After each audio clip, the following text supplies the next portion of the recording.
The Star. Yeah, y'all already know. Seven the pan. That dude Fizz on the beat. Yeah. We live in entertainment. Sound change. Crown the kings, homie. This is where it get ill. About to have the tip off live as a tip drill. From the court to the diamond, to the track, to the big skin, flying around the field, starting five forever, keeping it real.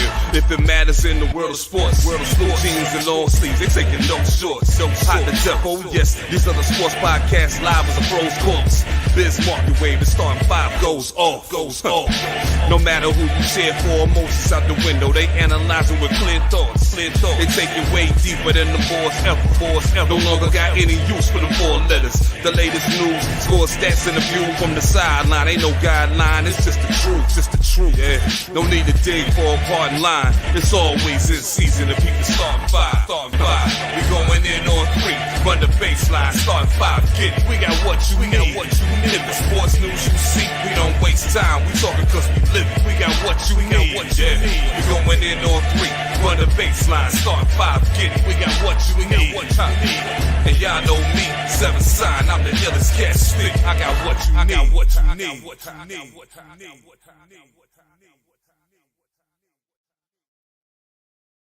Yo. Hi, what up, everybody? Y'all know who it is. No need for the long introduction from me. Back with the newest episode of the Start at 5. As always, we need y'all to hit up the start5podcast.com. Follow everything that you see on the crawl at the bottom of the screen. Get to that hooksrub.com. 20% off your order using the code starting5. It's Memorial Weekend, so we're going to be memorizing and remembering shit later on in the episode today. In memory of some of our past live interactions and stuff like that. But as it being Memorial Weekend, y'all should have been using our code already and getting you some shit for your barbecues, your cookouts, your whatever's that you're doing. The shit that y'all didn't invite me to. But in turn, I passed it to my mans and them. What's good, everybody? Happy Memorial Day weekend. Get your barbecuing and your cooking or your oil drum jerk chicken grilling on if that's what you're doing. Son. So I started early. We started yesterday, so your boy took down a case of Modelo. So I'm kind of hurting right now, and I may have to go get a couple bottles to pick me back up to beat this fog right now. But what's up, everybody? Uncle Wino. Man, you ain't lying. From Wino to Big O. What up? Yo, fellas, fam, what's good? It's your boy Big O. Here Memorial Day weekend, man. Enjoy myself. Got my red cup already. Yeah, right after this, I'm about to spark the grill up again, man. I got me a new grill, so I gotta break it in. You know what I'm saying? I did my little jerk chicken yesterday. Got another pack of chicken, about to fire that up. And yeah, man, just I'm still snap. getting over. No invites. Next That's week. all right, man. Next you week. pause. That's all right, man. You see where we're at, right? You see where we're You took at. too long to answer, man. You took too long to answer, bro. So I got it. Man. Next weekend, man. I'm bringing it in. I'm bringing it in this week. I just got it, but next weekend, man, I'm gonna do something. Man. So, yeah, man. Okay, y'all come through, man. Yeah, man. We're not gonna hold it against you, brother. I saw how in like a microsecond you counted how many pieces of chicken you had. My mama said I can't have company over, man. Sorry. Good old days of that. Yeah, nobody can come in the house. But shit, you said fucking oil drum canned chicken jerk. Yo, I've been showing y'all all week where I work. Like, shout out to Jamal as always because he made a joke talking about these.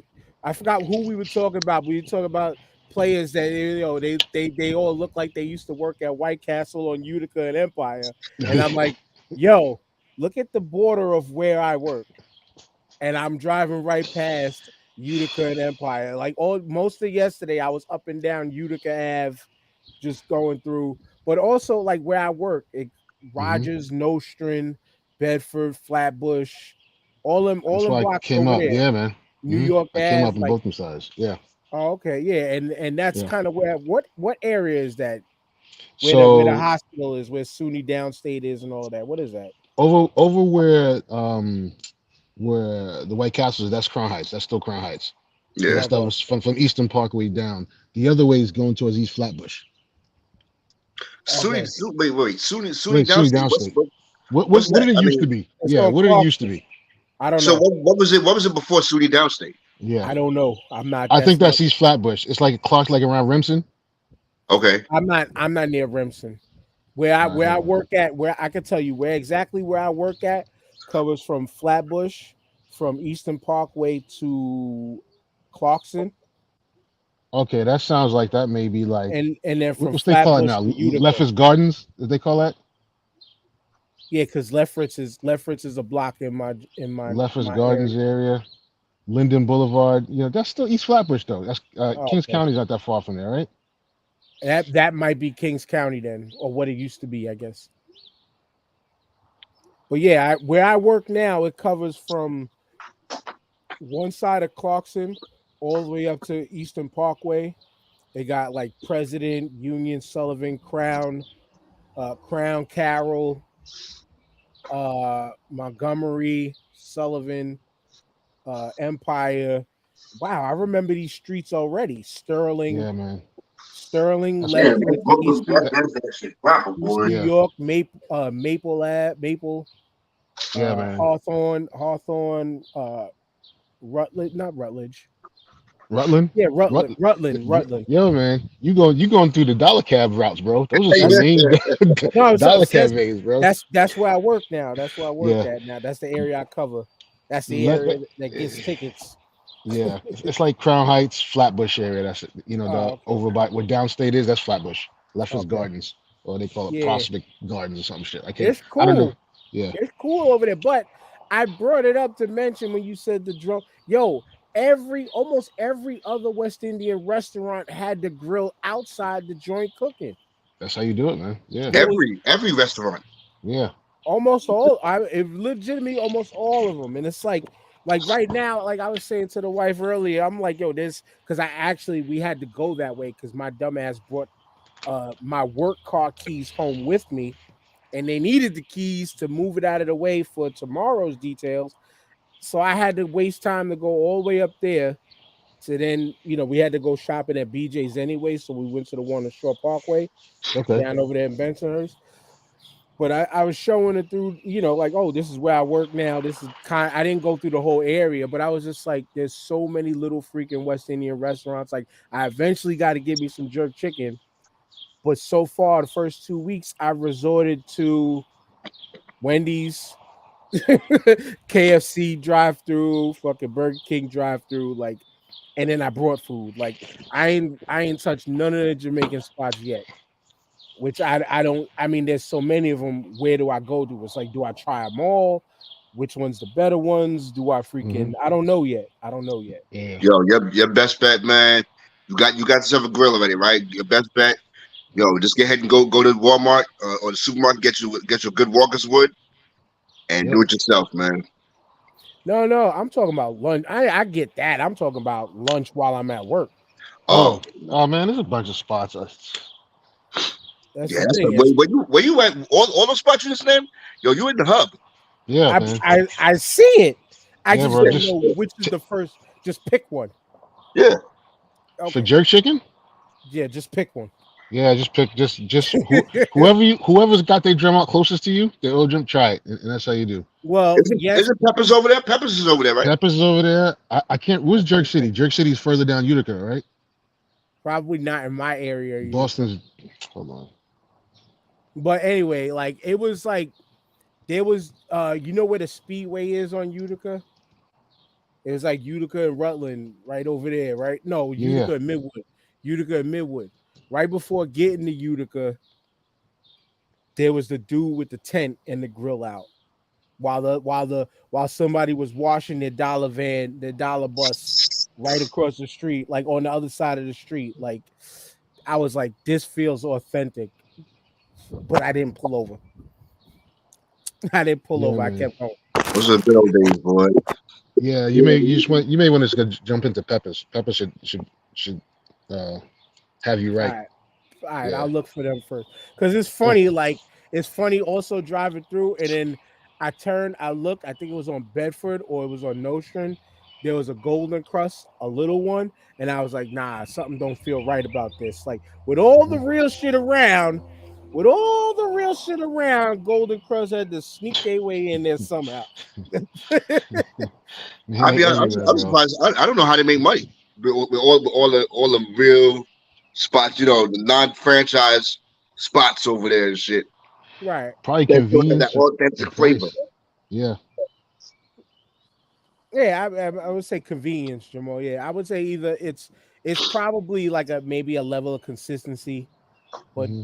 for people who don't be knowing, you know what I'm Yeah, Yeah, saying? I don't get nothing from there. If I do flew through there, it's just to pick up a couple patties. yeah. Yeah. I don't get they meals like I go to the mom and pop spots for that. Yeah. Well, yeah. See, in that area, that's exactly what I'm gonna do. But when I worked in Manhattan and on 14th Street, there used to be a Golden Crust. I think it's gone, or it might still be there. I don't know. But that was the one place that I went to. I had jerk chicken from there one time because they actually had some. Y'all know we don't have that, Mhm. but they Jerk were chicken cheaper. finish. They're cheaper than freaking Miss Lily's that was on Houston. Miss Mm. Lily's was like, I mean, it was decent, but you want to talk about getting jerked for jerk? Like that was for all the white people and the people that don't, no disrespect, but it was for all the people who don't be knowing. Who Like a don't be tourist knowing. spot, like Yeah, tourist food. yeah, I guess. It wasn't bad. Like their food wasn't bad. In that spot, you went there for the patties, even though they was like $4 to $6. But yeah, it was just, think West Village, think NYU area, and you'll understand why a plate was $18. Yeah, A small plate, and it wasn't even that big. Yeah. But anyway, we ain't here to talk really about Brooklyn or food like that, or them planes or cars that's going by in the background. Uh we're gonna just open up real quick and just condolences, rest in peace to rock and roll legend. Some they as they call her the queen of rock and roll. We lost Tina Turner at what, the age of 83? 83. Yeah, Mm. You know.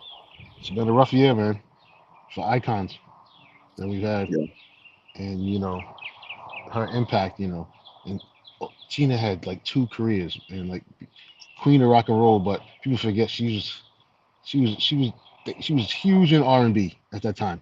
You know, with her and Ike, and she reinvented herself and blew up even bigger during the '80s with the rock and roll stuff, world tours yeah. and all that stuff. So you know, it just she can't be equal in those terms. So it's a big loss, but rest in paradise to Tina. We all know her life story. She went through a whole lot. She lived like three lives in one lifetime. You know what I mean? Word, word. And when she came through the fire, she came through picking herself up and doing her thing. From I forgot which part of Tennessee she's from, the name of the town, but yeah, little anime from there. One of them with a So. lot of guns still to this day, I'm sure.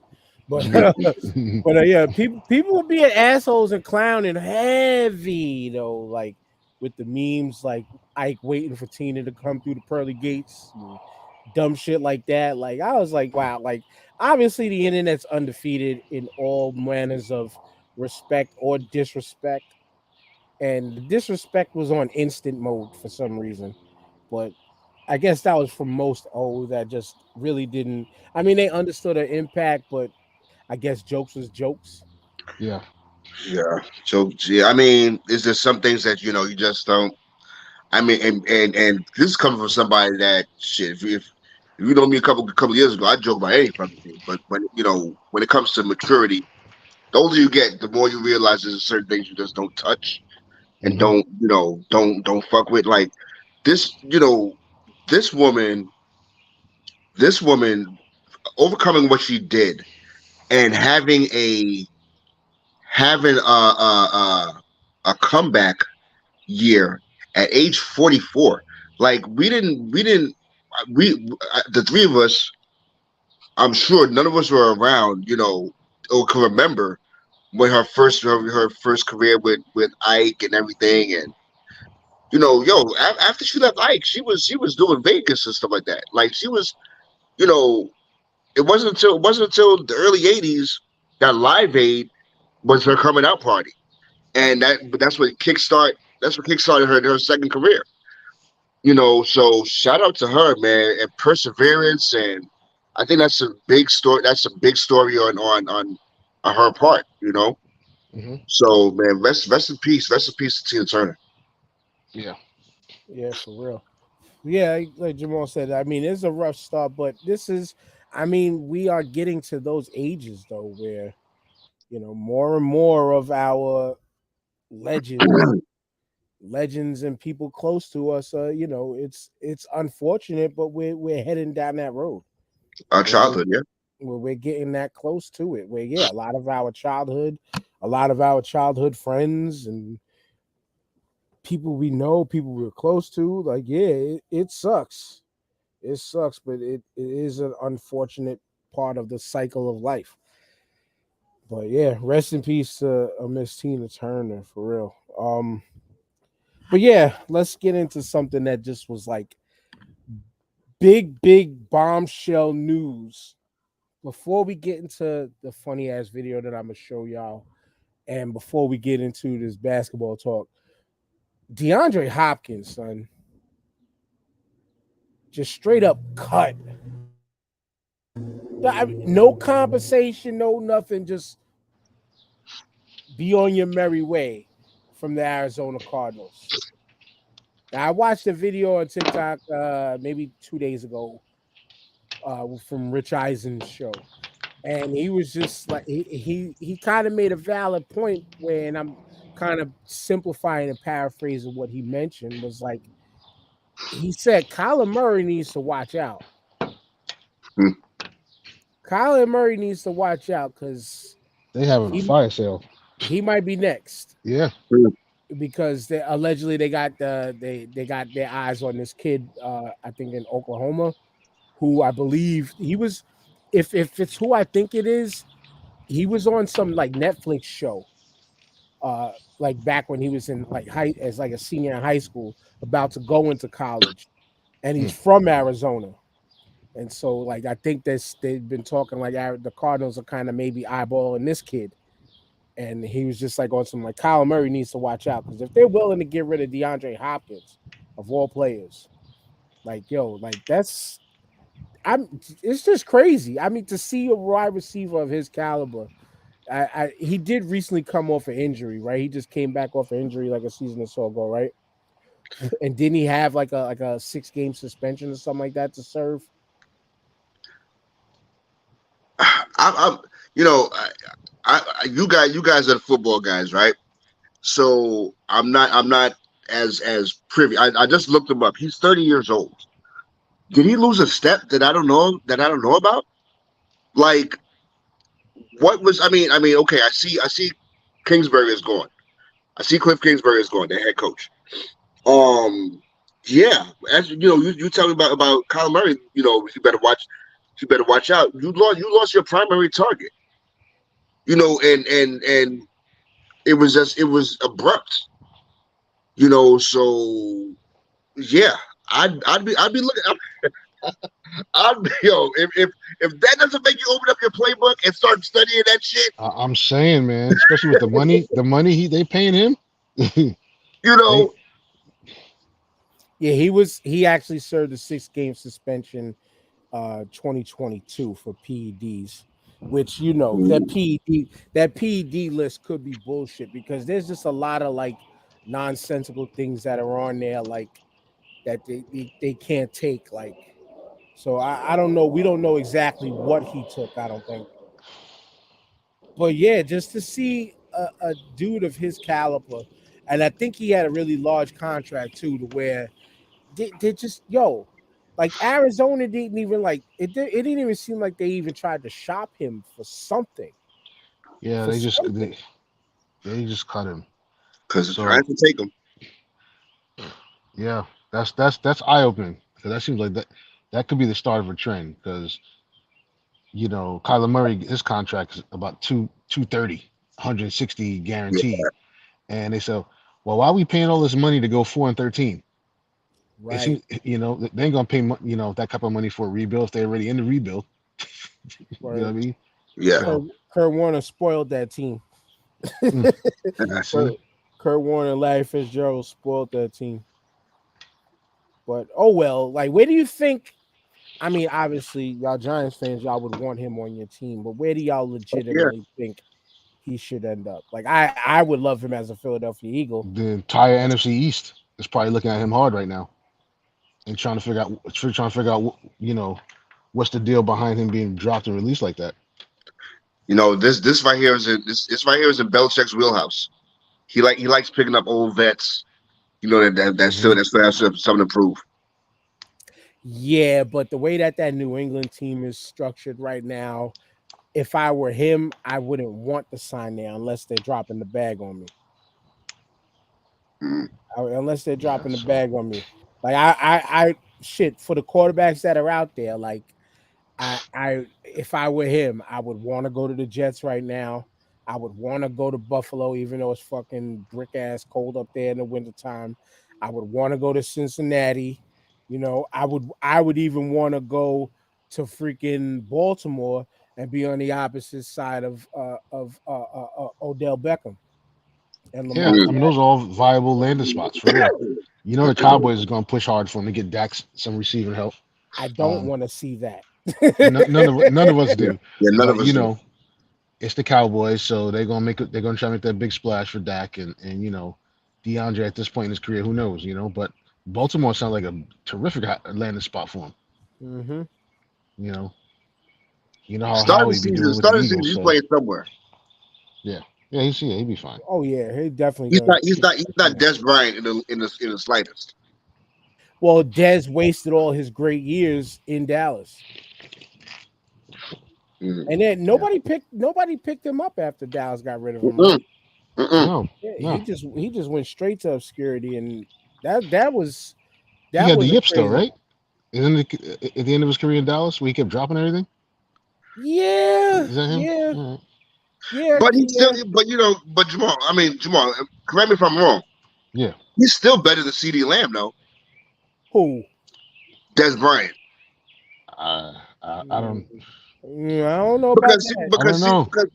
But CD Lamb also dropped passes. Yeah, I think when Dez left, when they got rid of Dez just wasn't a threat anymore, man. He was dropping passes, and he wasn't that deep threat like well, and also truth be told, the Cowboys and the sports media, he was nice. Don't get me wrong, Dez was nice, but they man Yeah, they bigged him up a lot to be better than he actually was. facts. Yeah.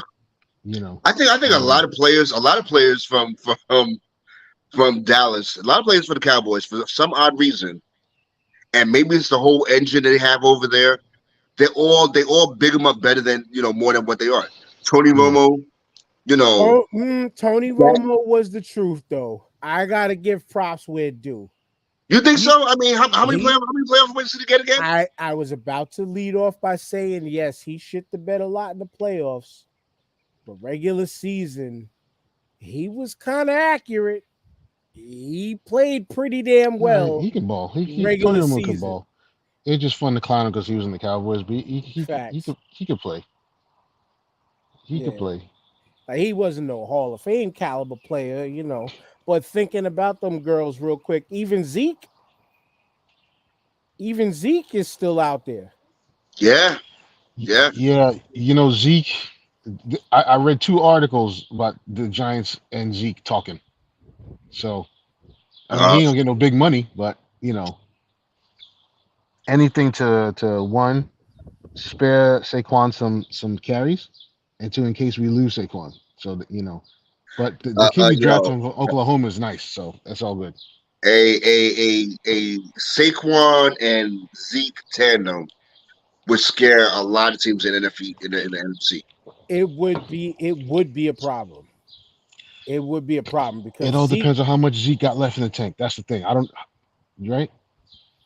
What do you No, think? keep going. No, keep Yeah. going. Because I was It, like, it yeah, you're right. yeah. It depends on what Zeke's got left in the tank because I don't remember. I don't know about y'all. I haven't seen no Zeke highlight film in like 2 years. Right? Oh, Yeah. because And he got who figured out. and whose old boy that they got now? That kid is running up and all up and down the field. Oh, Tony Pollard. Pollard. Pollard. Pollard. Tony Yeah. Pollard. Yeah. Yeah. So and it also could be the money. They didn't want to pay Zeke the money, but um, Zeke may have not lost a step. He may have lost a few steps. Hmm. Yeah, but you So know what with Zeke though is he's a back that knows how to go forward. it's very true. Always. Like even sometimes when he gets stopped, like he's shut down. Just hmm dead to rights where Yeah. they get him. But you need 3 to 5 just all the way downfield. He can still get that for many people. Shout outs to Monstar 401. Shout outs to the homie Curtis Omega's son. He said, I say no to Zeke.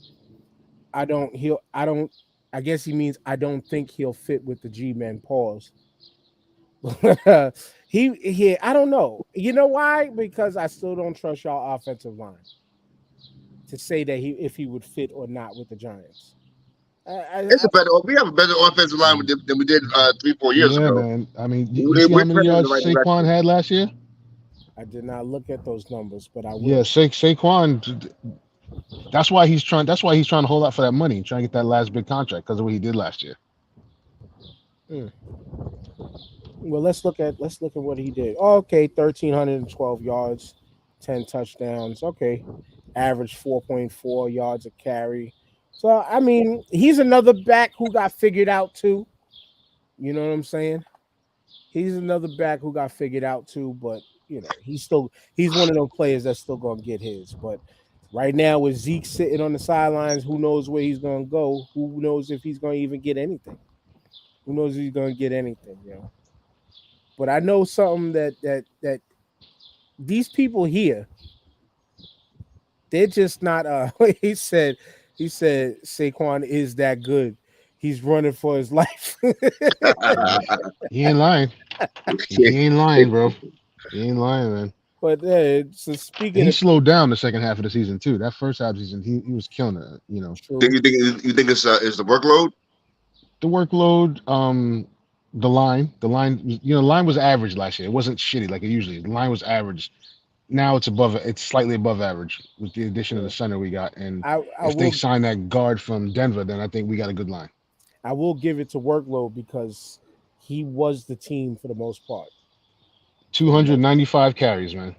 Yeah, that's sounds like you were the whole offense. There you go. He was. But I'm gonna go to this video real quick for a good laugh because these people aren't as smart as your average football player. I don't even know if they're smart at all. But like I said, I wanted genuine reactions to this. So let's check this out. Are you a black man or a white man? The white is the pepper. Really? I'm two color, brownie and black. How is that even possible? What's your complexion? My complexion is actor, Hey! musician, What? and comedian. It's malaria. What? Yes. Stop that. So what causes your complexion? Mostico. Again? Mosticas. Mostico. Mostico.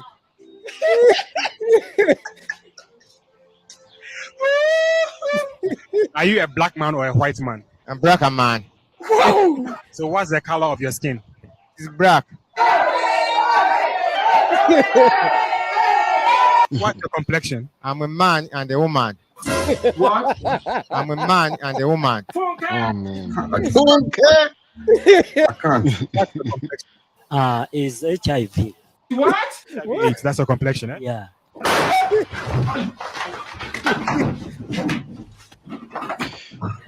Name 5 complexions. Corruption, bribery. Jesus is Lord. Oh My man. complexion. I want to be. Since I'm working here on street vendors, I suggest that the coming year, I have to be in a boutique. Go and sit down. So boutique is your He complexion. said, "Go My and sit down." complexion. Black man. I'm a black man. This nigga said my complexion is HIV. Yo, I swear that they pay people to say that shit, man. Because you can't be that. You're not that stupid. I don't know. It's I don't incomprehensible. know. I don't know, Jamal. You haven't. It's left you speechless. That TikTok black hole. There's so many videos like that, man, that I've gone into, and that, and oh man, what's the one with the funeral? I forgot which West African country it was in, and they were burying the pastor, and she jumped onto the casket, said Father Bernard, jumps in, and so now there's a whole damn genre of Father Bernard videos of people falling and busting their ass, and they play that audio of somebody screaming Father Bernard. Yo, between IG and TikTok, man, I'm up 2, 3 in the morning watching videos, but everybody else is It's asleep. ridiculous. It's the destruction of the civilization. Anybody worried about AI? Nope. It's not AI. It's damn TikTok. It's the destruction of human No, civilization, man. we're not blaming TikTok. Like he said, it's a rabbit hole of fuckery. But shout outs to Monstar with this comment I'm gonna show. I gotta give shout out and big up shout outs to the UWO podcast and my man Brian. If he watches this, he's gonna appreciate this comment right here. What in the Prince Nana shrimp cocktail? That's for if you are a Ring of Honor fan, which I wasn't into Ring of Honor at the time to have been fully familiar with Prince Nana, but if you love Ring of Honor, you'll get that one right there. Oh, my bad. I didn't know you had a different account. What's up? What's up, Ryan? Oh. Okay, but anyway, back to sports. Back to the NBA. Big O, you was the first one to comment in the group chat talking about that was one hell of an ending. Let the people know what happened. Yo, so funny thing, I even forgot the fucking game was on. Right, so I tuned into like the last 3 minutes of the game, and I saw this dude was like two. Yo, he had a John Starks night. He was like 2 for 12, 2 for 14, some shit like that. And yo, the last 2 minutes of the game, he probably had the best 2 minutes of his career. But I'm talking about Jimmy Butler.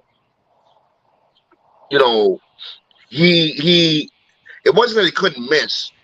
He just drew a lot of fouls and was hitting his foul shots. He was hitting his free throws. Um and fucking Miami was down. Miami was down pretty much the whole second half. They got up. Dude hit his Jimmy Butler hit his free throws, 3 free throws. Had 3 seconds left. It was like, yo, listen, we gotta make a stop.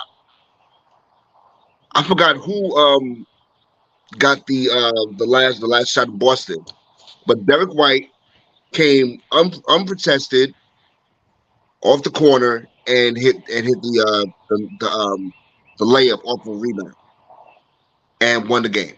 And I saw the shit. I was like, yo, I don't have to see the fucking highlights or the replay because I knew Derek White hit it. You know, so shout out to Shout out to Hairline. on that shit because I fucking hate Boston, but Yeah. like I said, it was a hell of a game, man.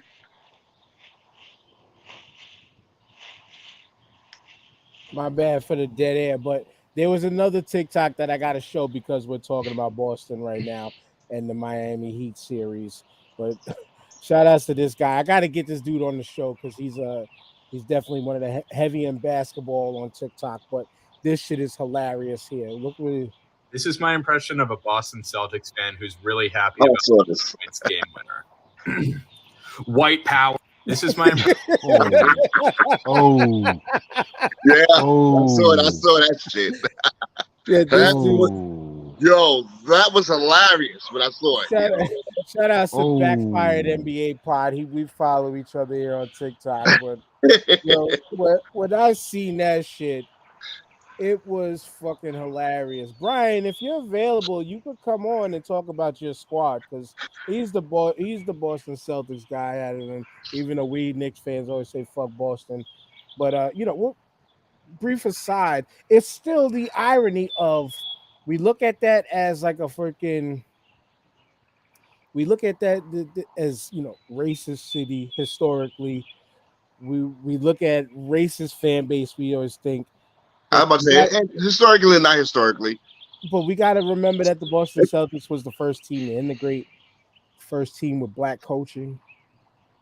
Had Bill Russell as a coach, and being the first, and they were. I mean, as an organization, they were good to our people.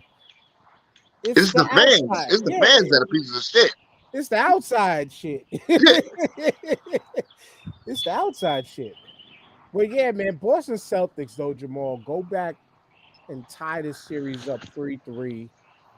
I feel like we've seen this before. Yeah, with the Yankees and Boston. Yeah, we have. Yeah, Yeah. I wasn't even thinking about that.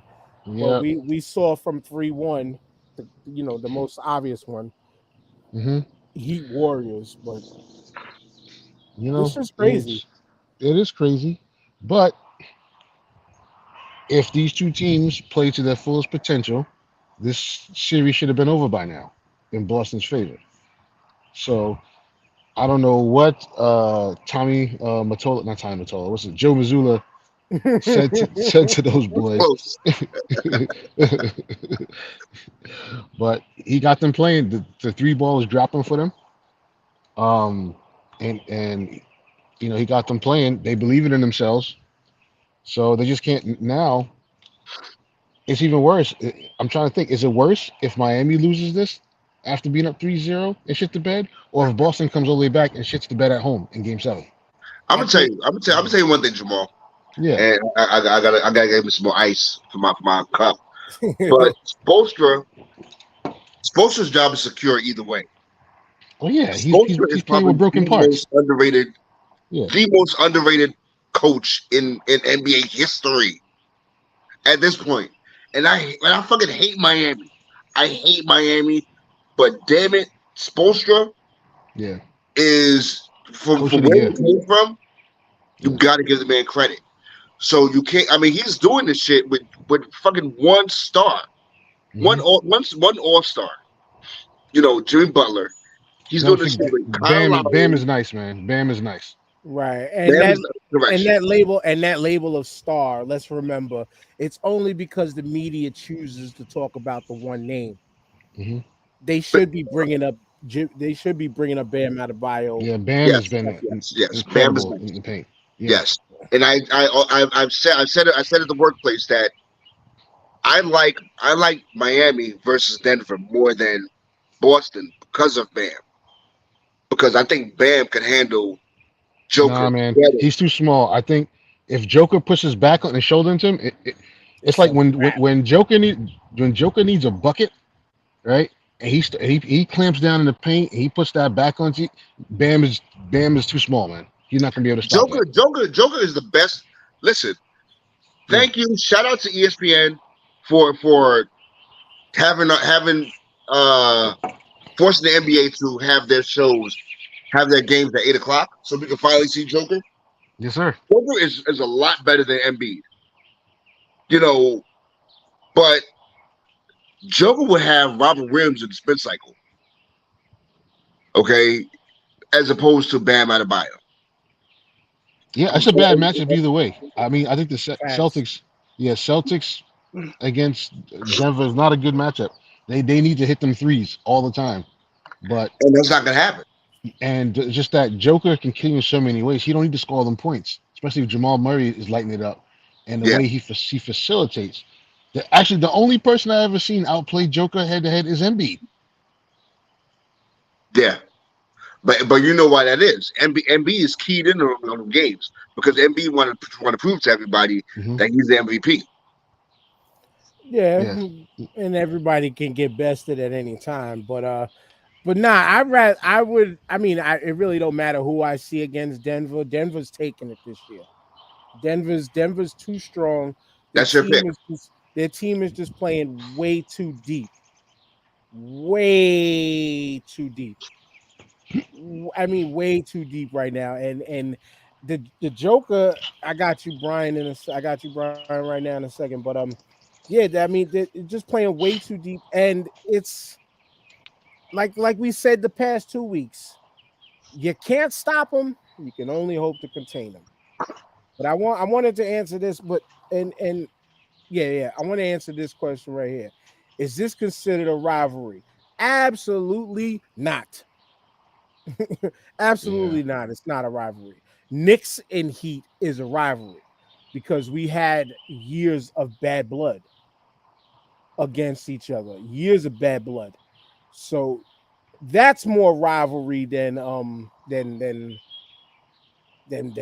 Heat Boston. Now, yeah, you could say that there could be one developing because this is what year number 2 in a row, Jamal.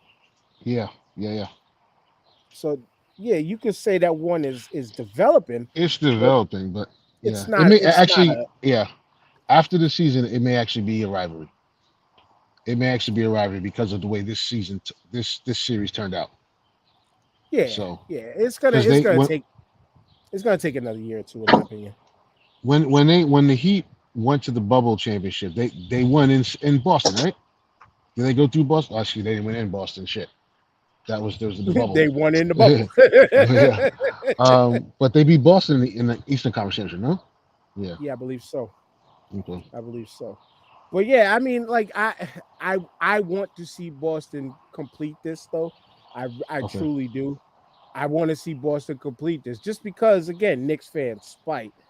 Fuck the fuck the Heat. Not fuck Miami the city.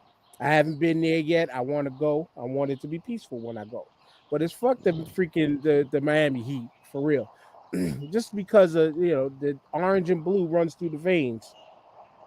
Hold on, hold on. Oh, hold on. Y'all can have at this.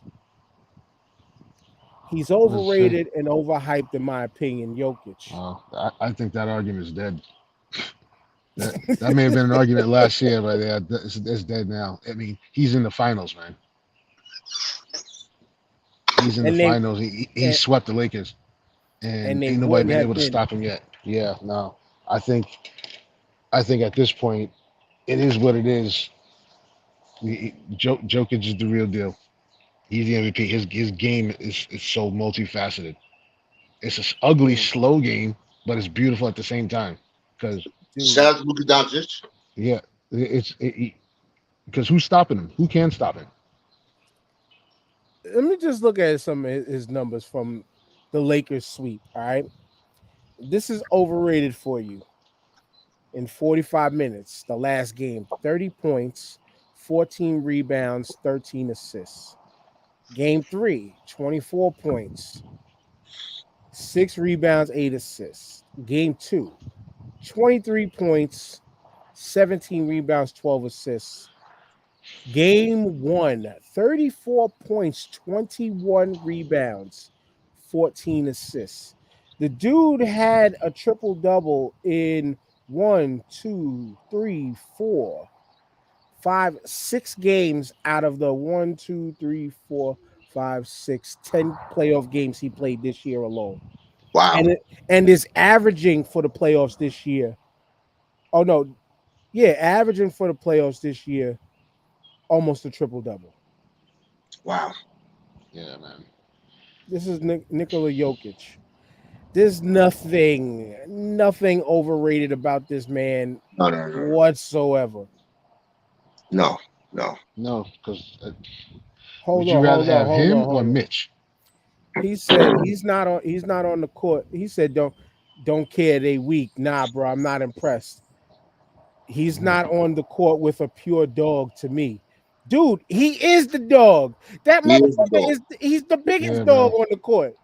Come on, bro. Come on, bro. You might have He to is the bring your dog. face on camera to defend this shit. Yeah. I'm Yo, sorry. only other dog. I'm gonna tell you. Only other dog I seen in the playoffs: Jimmy Butler, Jalen Brunson, Yeah. and then That's Jokic. it. This Jokic.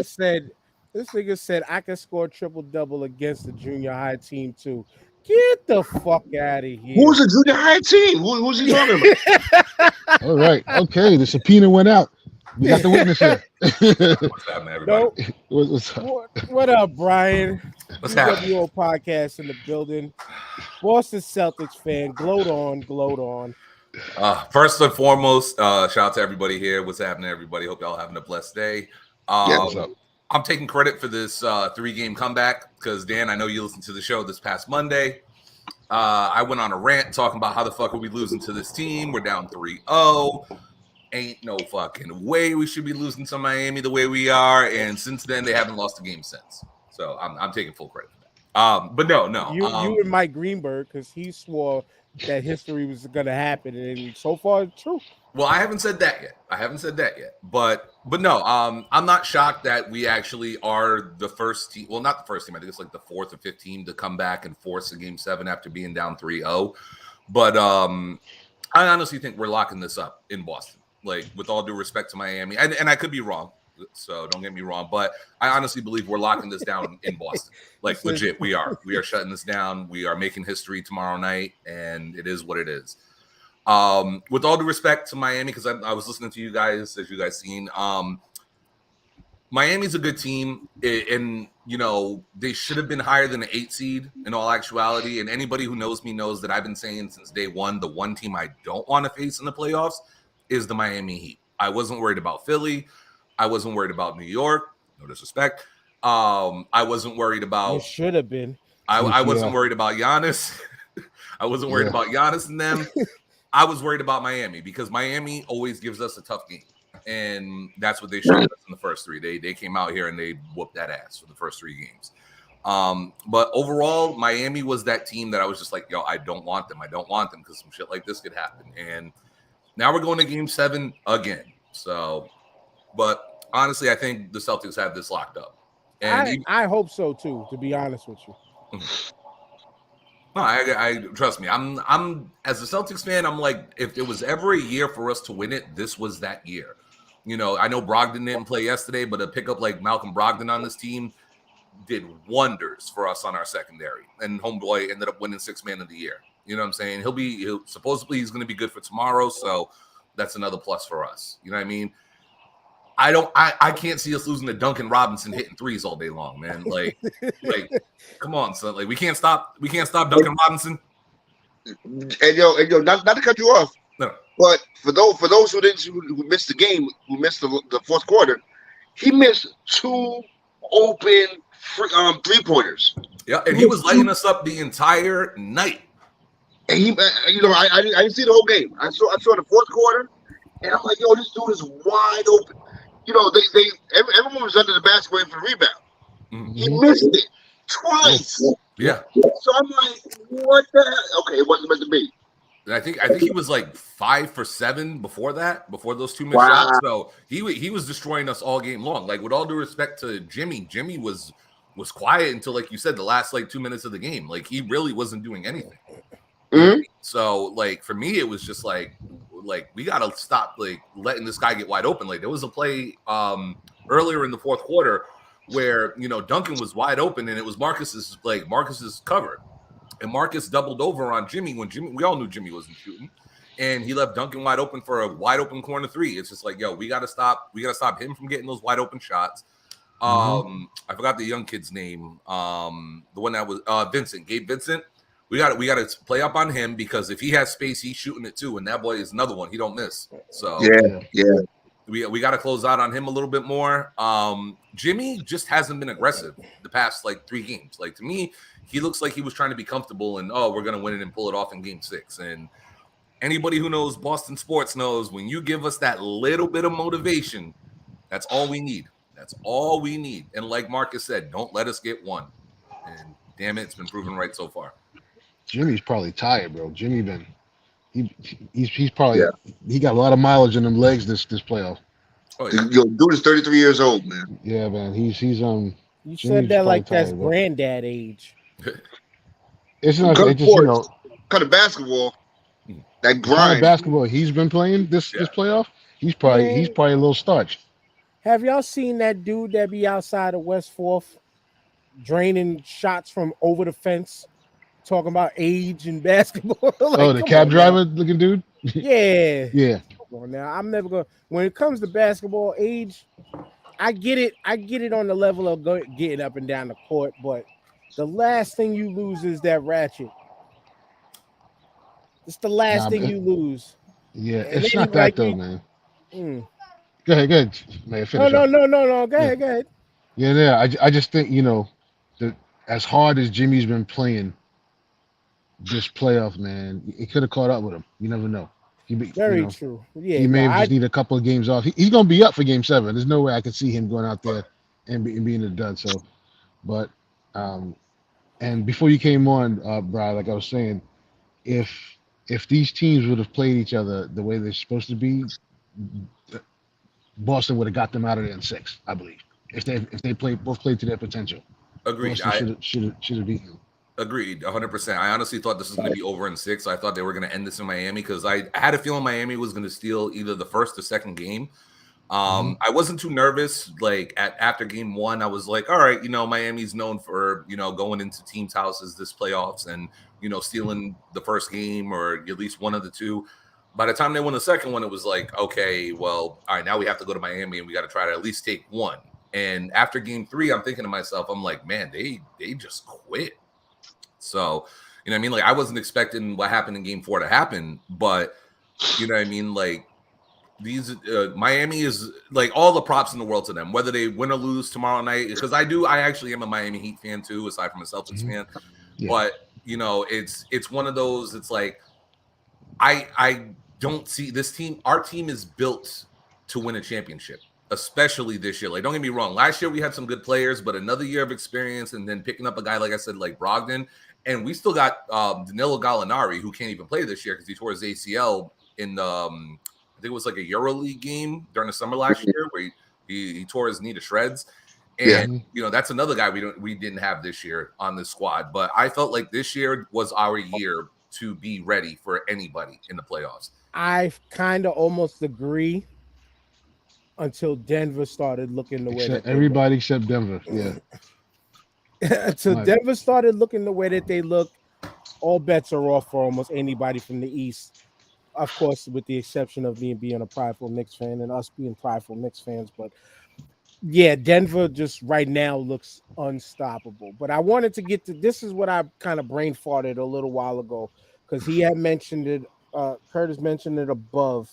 Where's the comment? He said he meant to say I'd call Butler a workhorse and possible leader instead of a star. Jimmy Butler is a star. And this, to me, this is why I always have that argument about players being called superstars. Because to me, a superstar, though by definition, is like somebody who excels at what they do and makes it into like the limelight in the forefront of what they do. So if you became a professional athlete, technically, by definition, you're a superstar. WWE, Brian, they call everybody superstars, even though half their roster nobody fucking knows. You know what I'm saying? But you made it to the upper echelons of what a superstar is. To me, a superstar legitimately is the one that transcends outside the sport.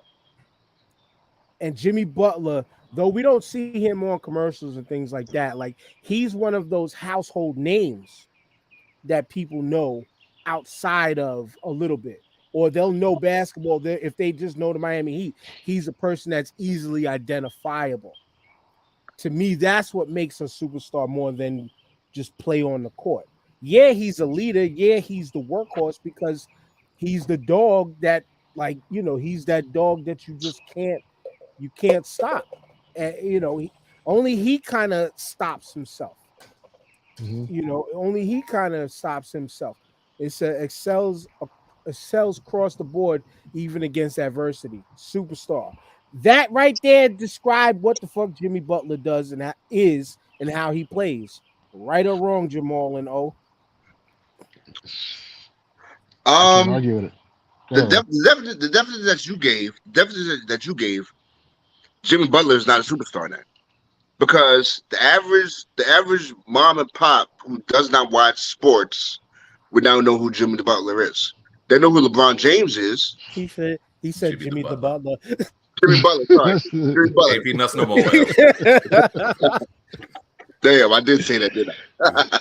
No, no. The average fan person who doesn't watch sports would not know who Jimmy Butler is. They know LeBron, especially in his early years.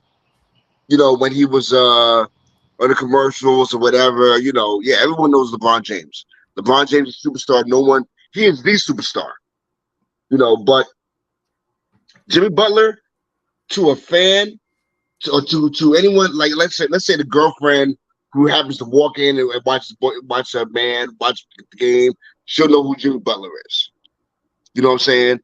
But to someone who's not privy to sports or anything, like me in hockey, they're probably one or two names that I know. Sidney Crosby.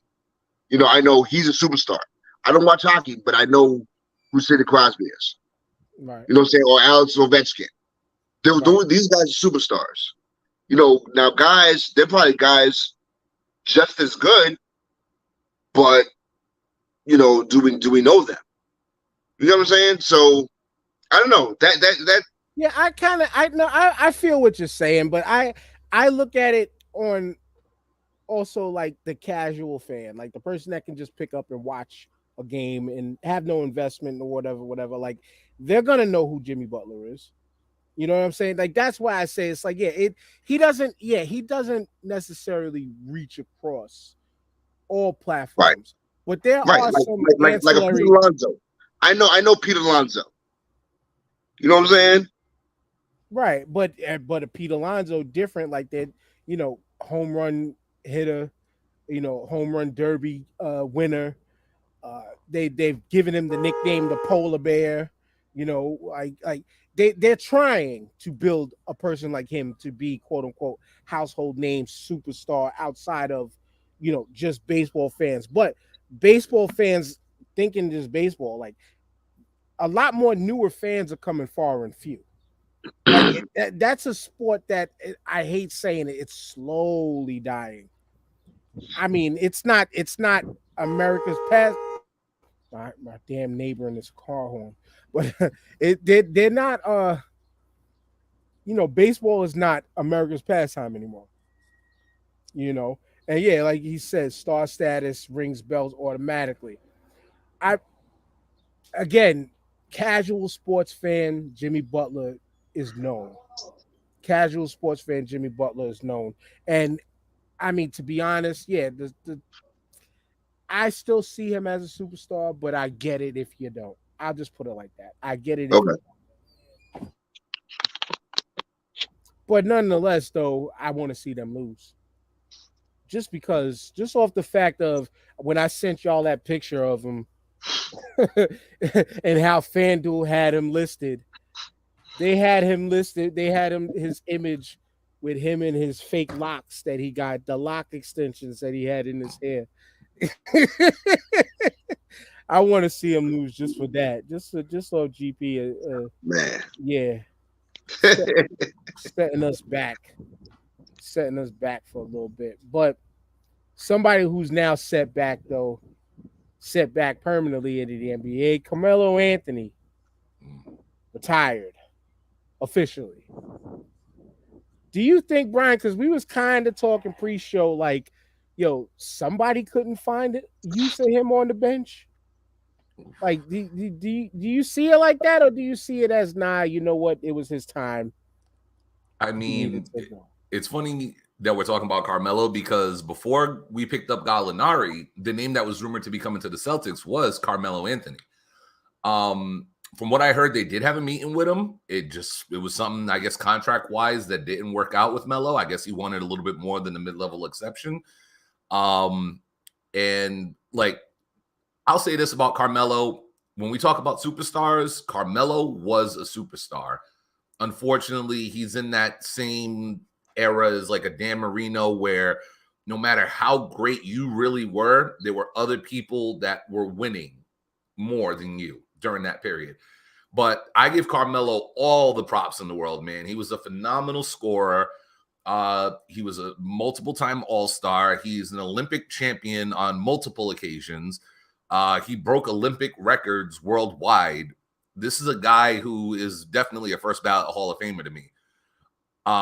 Him not being in the league right now, unfortunately, I feel like, you know, the league has gotten a lot younger, even though we still have a couple people in their mid-30s who are still balling their asses off, like a LeBron, or, you know, Steph's getting up there in age. We're talking about Jimmy right now, who's 33.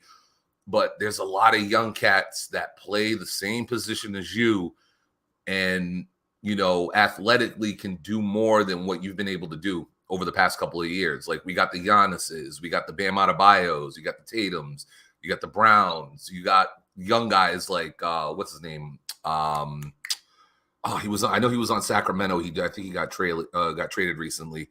I think he went to Indy. I can't remember what his name is, but like, there's a lot of guys who are like that. Halliburton. Yeah, Halliburton. Yep. Like, you got guys like that who are young, athletic, and just start like jumping out the gym. They're extending and getting that three ball up. Like, you know what I mean? So it's like, as good as Carmelo is, would he be a liability on defense? You know what I'm saying? And a lot of teams just weren't ready to invest that amount of money in him. You know what I'm saying? So, you know, could he go to someplace like, go back to like Portland and get a couple more dollars out of them? Maybe. Could he have fit on the Sacramento team that made it to the playoffs this year? Maybe. But I don't know, man. There was a lot of young cats out here. And like, hell, look at the guy who's looking to go number one in the draft. Isn't he, what, like 7'4"?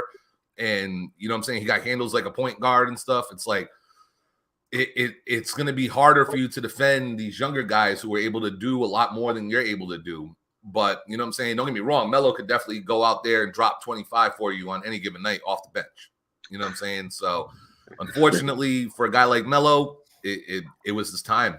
Like, you know Jamal, like Melo could have been somebody's Robert Horry. You're on mute. Yeah, you're right. Sorry. And we was talking about that before the show. There's some teams that he could be helping out right now. He still got that jump shot. He can still keep a defense honest from outside. I was mentioning that, man, we could have used Melo. The Knicks could have used Melo in this playoffs against Miami, when the whole playoffs, the Knicks jump shooting went cold outside of Brunson. IQ wasn't shooting, Quentin Grimes wasn't shooting, Julius couldn't hit anything, and they rocked that zone on us and beat us because they wasn't worried about nobody hitting nothing. Imagine we had Melo come off the bench, just say, "Dude, shoot it, just shoot it. We ain't hitting shit else. Just shoot it." I guarantee you, if we had a different coach, if we had any other coach besides Thibodeau, Melo would have had consideration on that team to go on that team. But Thibodeau was so rigid with defense. You know, the thing is with Thibodeau's teams, if you think about it, is the same thing. The point guard is your primary scorer on Thibodeau's teams. And you know, you get a shitload of minutes. That's going back to like Chicago, right? He had Derrick Rose. Go back to Derrick Rose, you know, early Derrick Rose. You know, your point guard plays 40 minutes a game, putting up 25, 30 points a game, and it's the same shit. I mean, so once you figure out the game plan, you know, you're good. You know, as far as your opponents. Randall was the outlier, but unfortunately, when it comes to the playoffs, Randall shits the bed every time. There's many teams though that could have used his mid-range excellence? The Knicks. The Knicks. Word. But good career, great career, Melo. Like Brian said, instant should be first ballot Hall of Famer. A lot of that, 2003, 2004 era class guys, a lot of them top players are going to be Hall of Famers eventually. But Yo, all the banana boats, all the guys with banana boats are gonna be in the Hall of Fame. Word. But from one Hall of Fame athlete to another, this is why I kind of titled the show "Past His Pension Years." Just a different way of saying past his prime. LeBron James, after getting swept by Denver, made some statements to, I think it was Brian McMenamin, and he asked him about his career. Is it over? Is it not over? And of course, he gave the proper answer of, I don't know yet, paraphrasing, but it ultimately added up to, I don't know yet. And to me, that's the right answer. We all know he's not going nowhere yet. But the question that I asked out of this is LeBron James, Brian, past his pension years, as I called it? Ooh. I personally, I'm going to right out the gate say no, because even at 38 years old, he's still kicking a lot of these people's asses. The one argument, and I said this pre-show, a lot of fans like to throw the whole Jordan comparison, of course, all the time. Stupid comparison, in my opinion, always. But they will say, "Oh, he don't have no dog. He don't have the dog in him. He don't have that killer instinct in him." Yada yada yada. The man just scored 40 points in a losing effort. To me, that said, I am the lone option on this damn team. Besides Mr. Glass, Anthony Davis can't put the shit together when at the right time and be consistent with it. But going into being 39 into next season, possibly playing till he's 40, never really looked like he missed a step. It's just everybody puts a shining big bright light on when he does miss shots, or when the fan thinks that this was an important moment that he was supposed to close on. But LeBron James always been that guy that I need a team around me, just like your favorite Michael Jordan always had a team around him, but y'all gave him all the credit. You know 100%. What I'm saying? I don't think he's done at all. Do I think you're Dan, real quick. I just want to say this last point. I think LeBron James kind of redefined what a prime is, because I don't think I have seen a plateauing of LeBron James outside of injury year.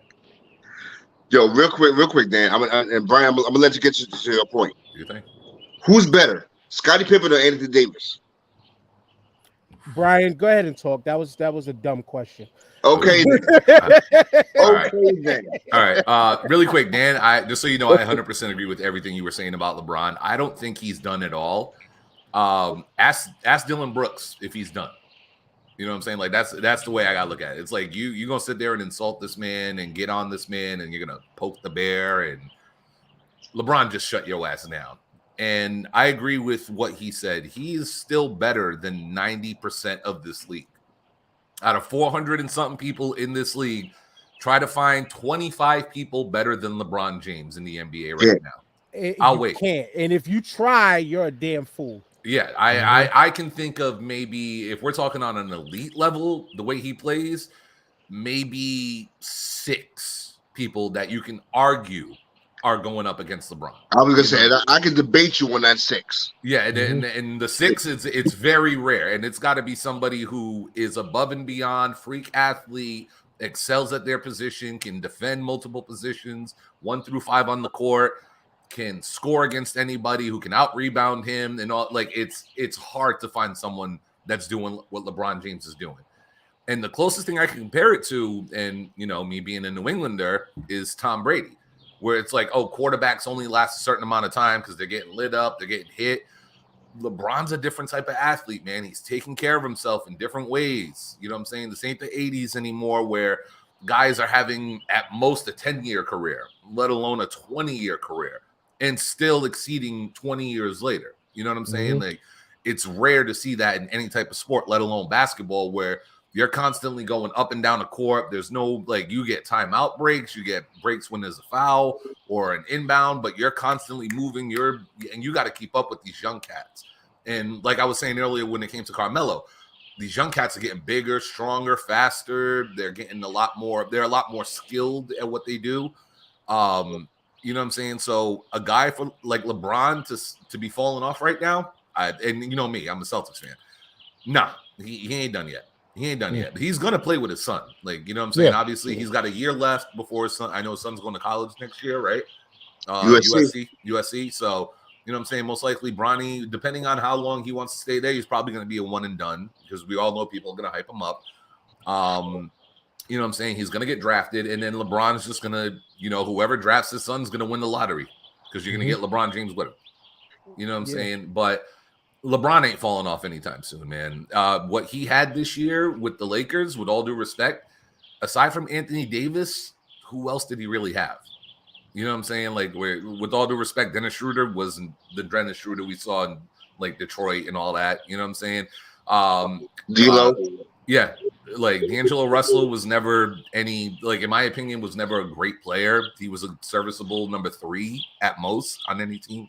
And Rui Hachimura, like, he ended up getting him on the team, and that was like what like 2/3 of the season done already. Yeah, he's gonna get a big contract over that series. Yeah.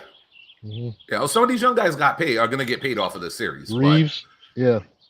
But to me, I don't see LeBron's career ending anytime soon. I honestly feel, depending on what his next move is, maybe it's time for LeBron to chase those 6 rings. Maybe it is time for LeBron to say, you know what? I've done 20 years in this league. I've carried the load for somebody. Now it's time for me to just coast for the next couple of years, contribute to a team, and be that final piece for somebody to help them get over the hump. You know what he needs to do, Jamal? He needs to come to the Knicks. Yeah, I've seen that.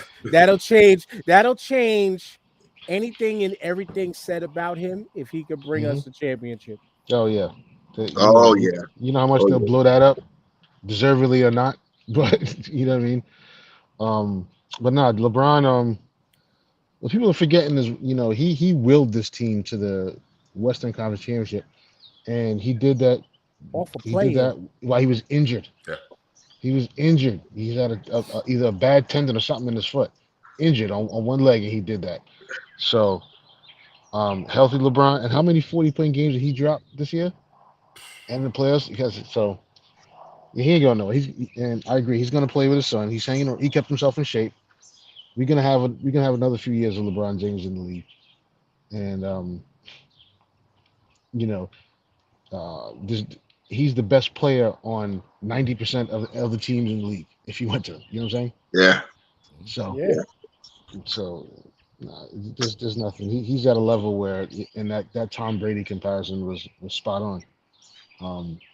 That man plays ball in all facets, and gets too much hate, man. Gets too much hate and disrespect. It's incredible. It's because he's a coach on the court, man. Yeah. You know, he's like one of those guys where he's like, yeah, I know all my plays and everybody else's plays in my head. Yeah. You know, that's it. Still. Oh yeah, his IQ is off the charts when it comes to basketball. Like, it's ridiculous how great this guy is. And here's the other thing about LeBron too, really quick, is, like, with all due respect to Kobe didn't come into the league with the hype that LeBron did. And for LeBron to live up to the hype that he has lived up to, whether he's going to be number 2 or 3 or however people want to rank him all time, the fact that he was able to sustain a career the way he has and always been, like, even though, yes, there are a couple of years where he did drop off a little bit, but to always be around the top 10, if not top 5, if not top 3 player every year that he's been in the league is remarkable. It's funny you say that. ESPN never showed high school basketball games until LeBron. Yep. You know, that's I remember watching LeBron's high school games on ESPN. Like it never happened before that, and after that, Like before that, we never seen Wembanyama games on ESPN. the only other person I remember seeing high school games from, and it's funny because as a Boston fan, sorry, but the only other person I remember seeing high school games from, and y'all would probably know this better than me, was Sebastian Telfair. Like he was the only other person I remember getting any type of highlights from, like a high school player that people were hyping up to come into the league. Yeah, because he was getting comparisons to his cousin. Yep. To Steph. Yeah. We all seen where that career went, unfortunately. Yeah. But yeah, man, it's just that tired trope and that tired argument of him and Jordan. And it's because it's like, to me, I take this argument on the level of the super supreme Jordan fans just don't want to see chinks in his armor. And that's really what it is. It's they don't want to see chinks in his armor. And the first argument that they always start with is the 6 rings. He never lost in the finals. Cool. But when you look at Michael Jordan's career, first 6 years, nothing. He made the playoffs, got bounced out of the first round a few times, several times over. You know, then finally got over the hump when everybody else got old. Nobody wants to put that into perspective. Nobody ever wants to put that into perspective. But then he had his block of 6 years, took the 2 years off or 2.5 years off, and then came back, won 3 more again, and then left the game again, and then came back and was a wizard. The part that they leave out. They love to leave out that he was a Washington Wizard. Yeah, he put up numbers here and there, this, that, and the third, whatever, you know. Whatever. Michael Jordan, this is just what I've always wanted to say to people, is just like this. To me, he's not the GOAT, but he can be your GOAT. That's perfectly fine. He's your GOAT. He ain't going to be mine. He ain't going to be my greatest ever. Is he top 2? Yeah, I could put him at number 2 personally. You know, maybe some days I might say he could be number 1. But I'm sorry, it just, to me, I feel like I've seen LeBron do more. Yes, we could say it was 20 seasons, but it was 20 consecutive seasons. He never took a gap because he was burnt out. Yo, Dan, check this out. I seen something this morning in the starting 5 group on Facebook. Someone had said that Kareem is not, I'm pretty sure it was starting 5 said it. Kareem is not in his even top 5 best players because his rebounding levels were not as high as, let's say, a hurt Wilt Chamberlain. Wilt Chamberlain had a bad knee or whatever the case is, and Kareem still only averaged like 11 boards as opposed to 15, and I'm like, wow, really? Like, so the one clearly, because Kareem had a down year on rebounds, you know, before LeBron.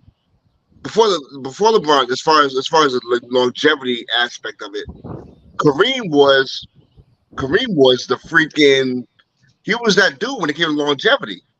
You know, with games, I think Kareem still has more games than LeBron. You know, Kareem Abdul-Jabbar's career numbers: 24.6, 11.2 rebounds a game, 3.6 assists per game. How dare you say Kareem wasn't that guy rebounding? And I'm sorry. If there is anybody to me that is the GOAT of basketball, it is this man that you see on the screen right here. Yep.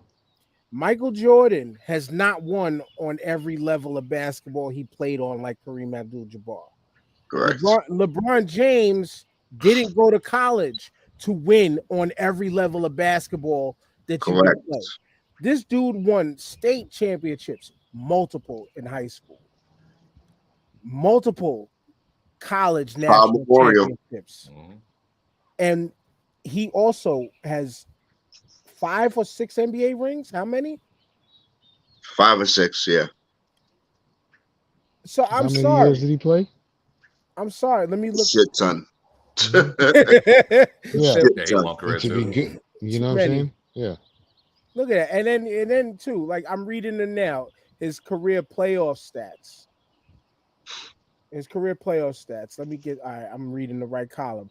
24.3 points a game, 9. Oh no, I'm looking at field goals. Now I don't need field goals. I need rebounding altogether. Average 10.5 rebounds a game. All-time playoff stats. And his playoff runs go from 69 to 70, 70, 71, straight through all the way to 79, straight through to 80, 81. He damn near never missed the playoffs, I would say, for most of his career.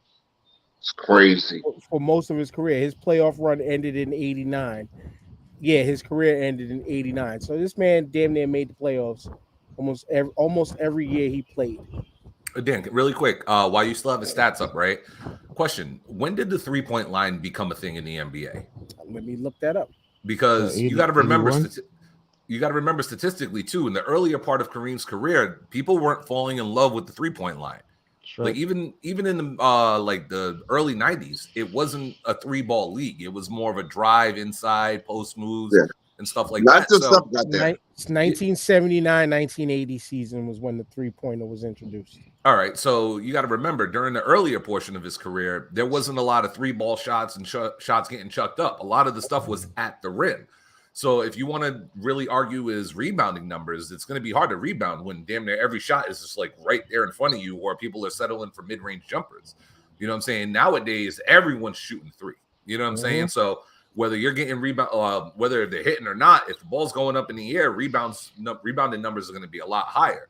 Plus, during those days, too, there were a lot more high-scoring games compared to what it is now, where you're getting, like, 87 to, like, 92 wins and stuff, when people were dropping, like, 120, 130, like, on average back in the day.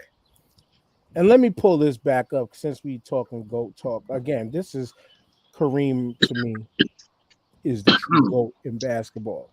6-time NBA champion, 2-time finals MVP, 6-time MVP, league MVP, 19-time All-Star, 10-time first team, 5-time All-Second team, 5-time All-Defensive first team, All-Defensive second team, 6-time Rookie of the Year, All-Rookie first team, 2-time scoring champ, NBA rebound leader in 76, NBA blocks leader 4 times, all anniversary team at automatic, 35th, 50th, 75th.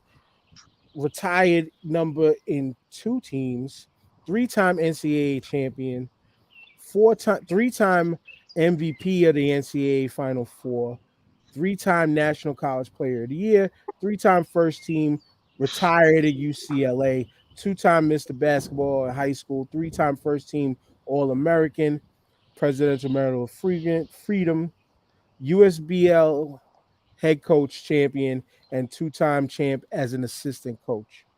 That's coaching. Not even that. Just players alone stats, like and wins. If you ever want to talk from just the accolade standpoint first, Yeah, get Michael Jordan. I and props to Michael Jordan. This ain't a shoot down Michael Jordan session. I can have those. This ain't a shoot down Michael Jordan session at all. But if you want to talk about, and then too, yeah, look at this. They outlawed the dunk against Kareem. He made the sky hook.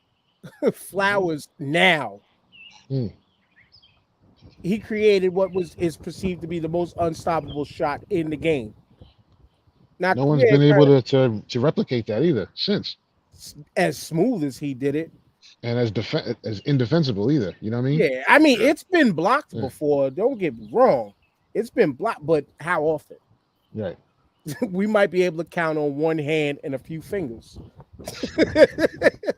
You know what I'm saying? So, like, y'all, everybody out there, again, Michael Jordan can be your GOAT.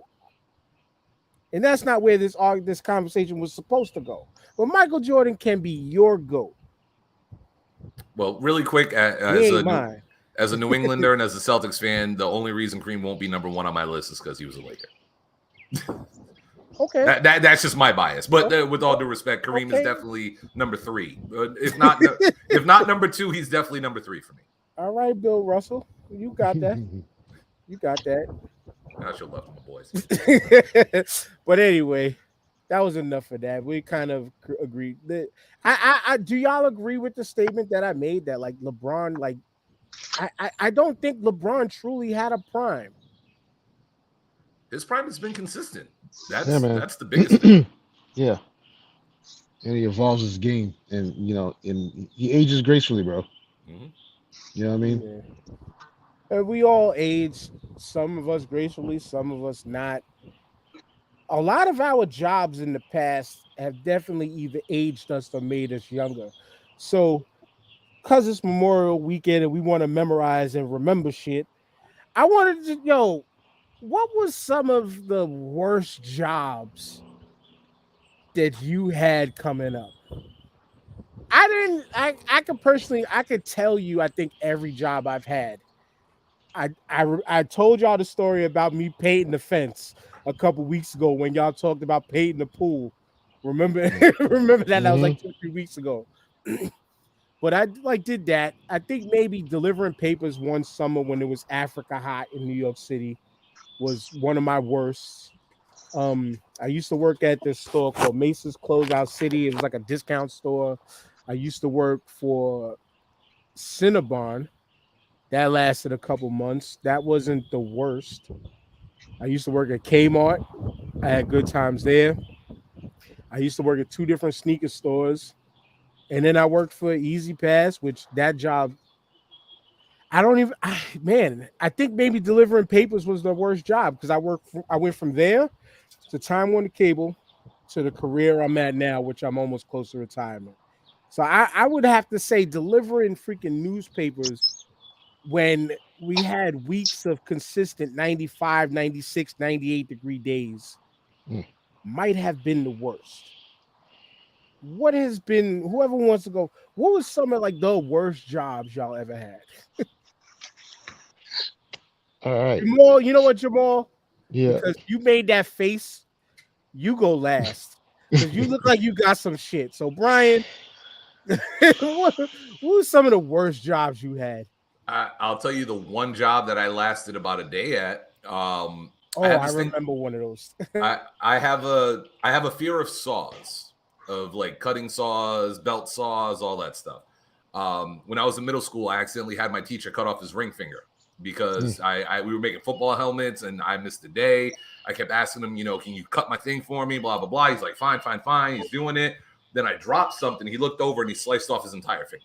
And my dad also lost his ring finger and he's like this as well from a saw.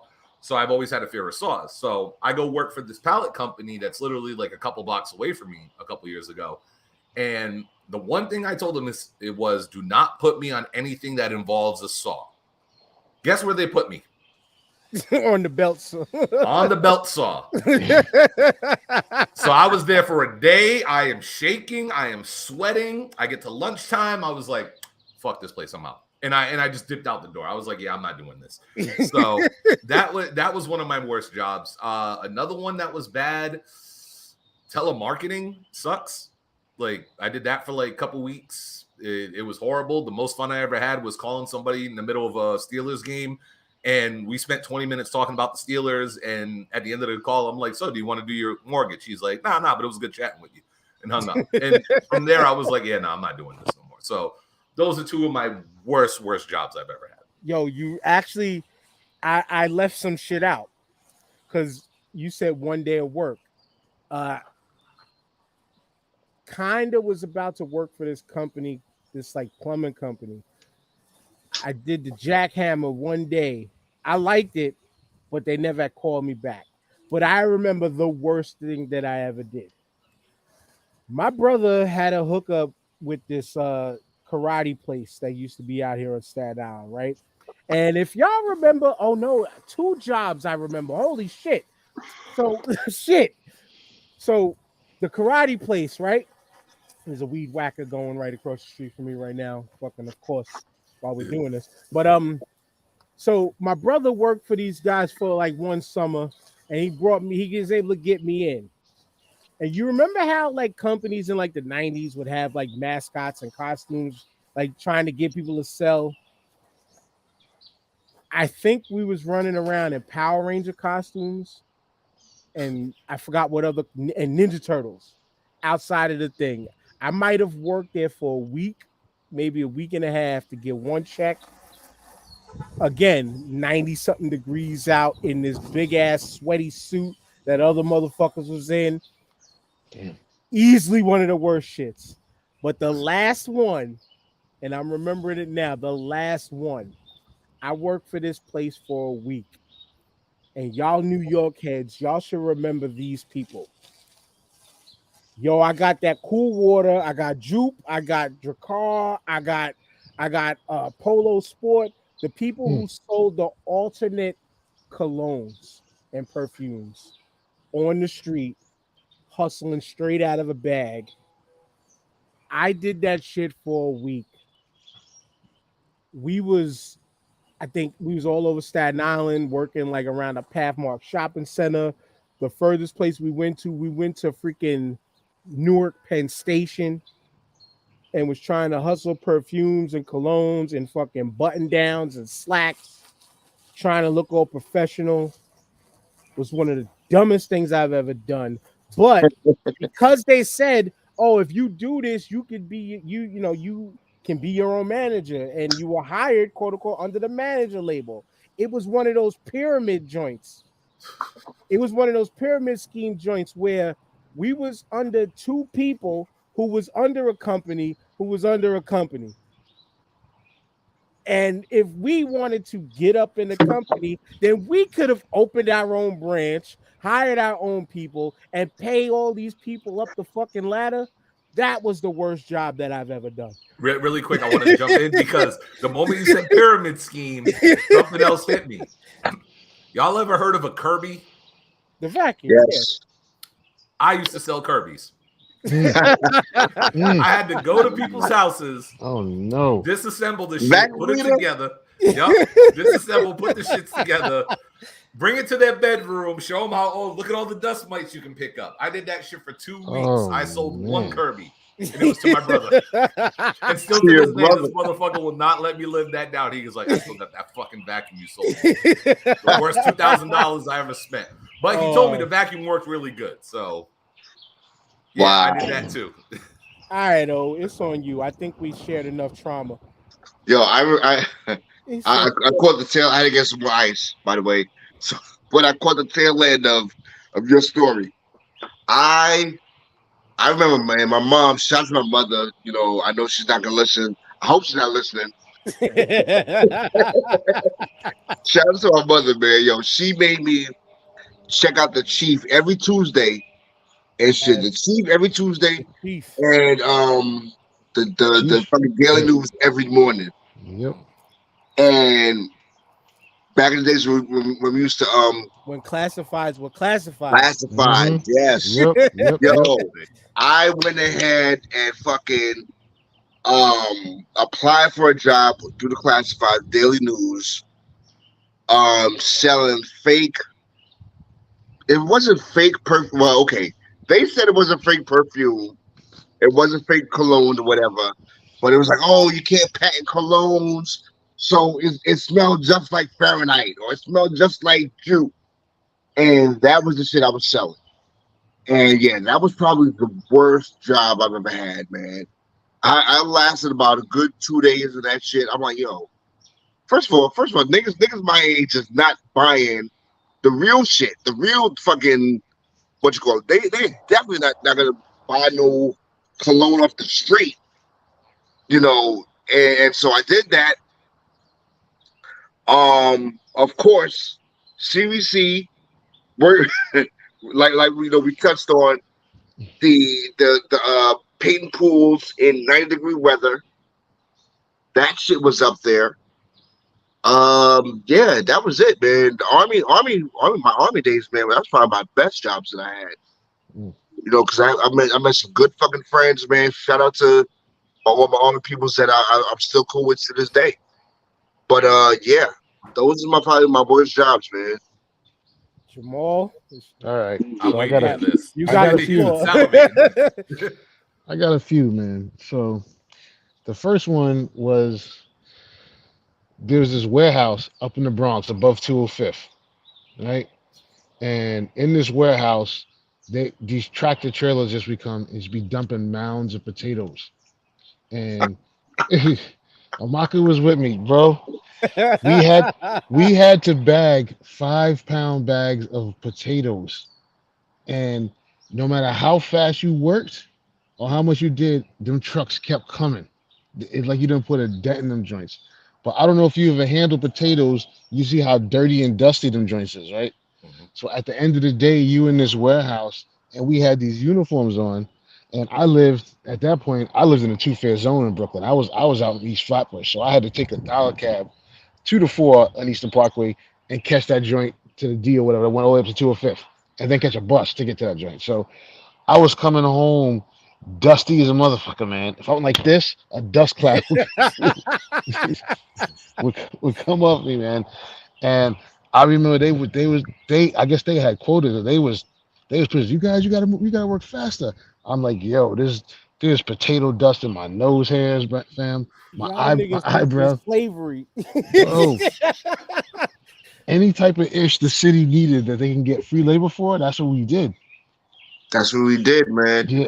Yo, Jamal. I mean, yo, you're bringing up memories. I remember working Oh at man. oh man, I forgot the name of the fucking place, man.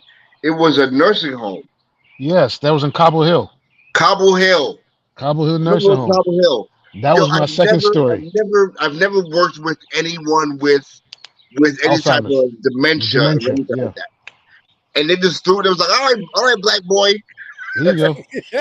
Yo, fam, they threw us in there. We was like 17, and Yo, they threw us I in had a there. nervous No breakdown. training, no nothing.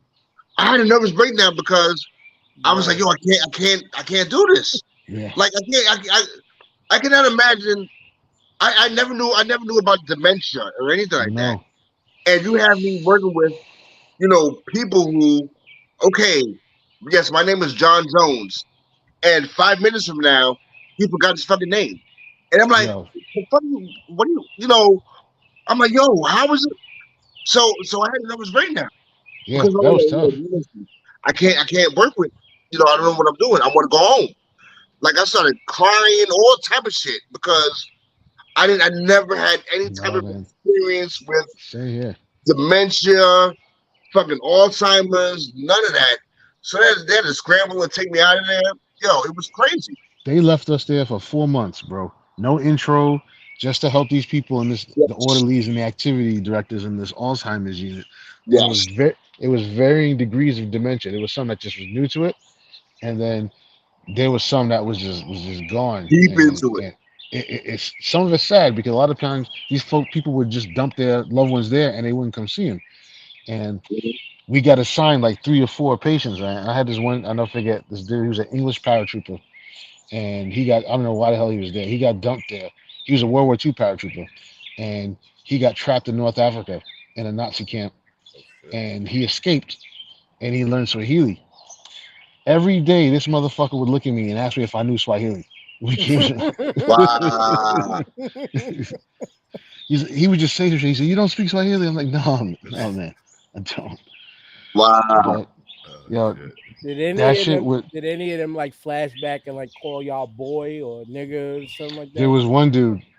I'm not gonna say while it's recording. Gotcha. Yeah. Gotcha. But there's some of the people, yeah, they revert to some of their worst of who they were. But like, that was traumatic at 17, and then I had a job. It was after CVC on Utica, and I forgot the cross street. Amako used to live down the street from that. It was a consumers, and then it became like an associates or something. That supermarket when you was over in Crown Heights. I live in St. John's, Buffalo, Rochester. Yeah, it was on St. John's in Utica. It was called Consumers, man. Okay. And I worked in that hood supermarket for a good whole summer, unloading trucks and shit when the deliveries came in, man. And that shit, you talk about slave labor for what was minimum wage back then? Probably about $4. Yeah. Like It was $4. dirt 325 or cheap, something. you know. Whoo, bro, unloading that 16 wheeler and all them pallets on a summer day, and man, pallets of just rice, Vitaro's rice, and all that stuff, man. I got one more quick story. I used to do medical transporting for a company out here in Rhode Island, and I used to pick up people going to methadone clinics and stuff, like former drug addicts, pills and like surgeries and stuff like that. And I used to do what they used to call the early bird run, which was like a 5 o'clock in the morning dosage for people. So I'd have to drive like 30 minutes up to the other end of Rhode Island, pick some people up, and come down here, pick a couple people up, and then bring them to the clinic, and then go and drop everybody back home like a bus service. This story right here, I will never forget it. There was this one lady I used to pick up, and mind you, she doesn't live too far from me in this area in Woonsocket where I live. She was a drug addict and she was a prostitute. So 5:15 in the morning, I already got a car full of people. We're waiting on her. She's the last pickup before we go to the clinic. We're at her house. I'm beeping the horn. Mind you, it's 5:30 in the morning. Beeping the horn. She still ain't coming out. We start calling her. All of a sudden, we see this big black dude come walking out the house. And we're like, who the fuck is this guy? Then not even 2 minutes later, she comes running out the house. She gets in the car. She's like, what the fuck? Why the fuck y'all get here so early? We're like, yo, we've been here for like 20 minutes waiting for you. She's like, man, y'all just made me miss out on $50. I couldn't get this guy to finish. And I'm like, well, get better at your job. I told her, I said, get better at your job. Learn what you're doing. And next time you'll make your money. Now let's go. Oh, shit. I don't want to go into full detail. God forbid somebody else listens to the show, these youngins, whatever. But yeah, you can only imagine what she was trying to do. And she didn't finish the job.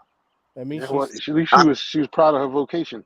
Oh, yeah, no. She's very proud of her work. Or she sucked at it. She did. No pun intended. He says C-Town. He says C-Town on St. John's in Utica. It turned, right there. It was a C-Town, but it's been like 5 different stores. But Yep. Yeah, that's Brooklyn. But yeah, that shit was wild. Yeah, Curve. Like what you said Utica and Eastern Parkway. That's kind of I was describing to these dudes earlier. This kind of the area I work close to nowadays, yo. So you could run into me any night on Empire or Eastern Parkway, giving somebody a dirty sidewalk ticket. Oh man, bro was a champ. He worked at that McDonald's over there. Yeah, McDonald's. I was about to say McDonald's is still there, man. That McDonald's, man, yeah, bro. He's a champ. But that's old school. Still there. Old school classic New York and Rhode Island shit, man. It was funny just hearing some of these old jobs. Like really, I literally like for y'all to have for Brian to have said what he said, it made me recall my 2 worst. And it showed you how when my eyes lit up on screen, it was like how much I've stricken them from my record book.